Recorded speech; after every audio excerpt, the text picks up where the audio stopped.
রবি দাদুর 160 Times birthday. ওনার কিছু লেখা কবিতা দিয়ে আমি শ্রদ্ধাঞ্জলি জানাতে চাই। আমি রবি দাদু বলতে ভালোবাসি। মজার বিষয় হলো রবি দাদুর তার জন্মদিন, তা আমি নতুন পাঞ্জাবি পরেছি। চলো এবার শুরু করি। অন্তর্মম বিকশিত করো, লিখছেন কবিগুরু রবীন্দ্রনাথ ঠাকুর।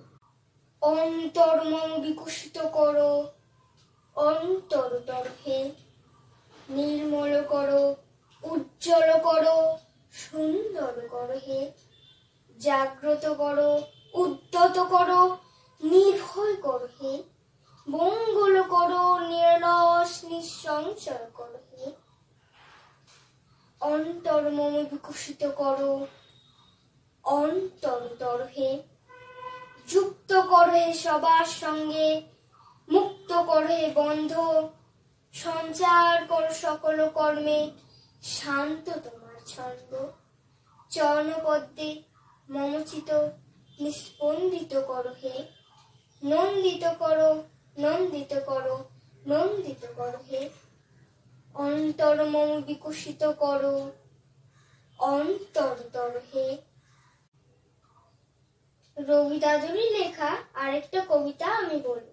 চাই গো আমি তোমারে চাই, চাই গো আমি তোমারে চাই, তোমায় আমি চাই। এই কথাটি সদাই মনে বলতে যেন পাই। আর যা কিছু বাসনাতে ঘুরে বেড়ায় দিনে রাতে, মিথ্যা সেসব মিথ্যা গো, তোমায় আমি চাই। রাত্রি যেমন লুকিয়ে রাখে আলোর প্রার্থনায়, তেমনি গভীর মোহের মাঝে তোমায় আমি চাই।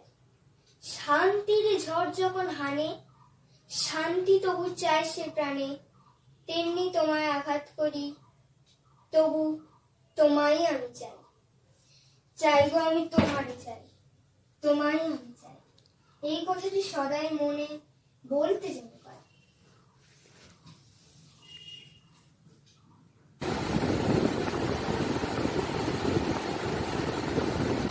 এটাও কিন্তু আমারই আঁকা ছবি।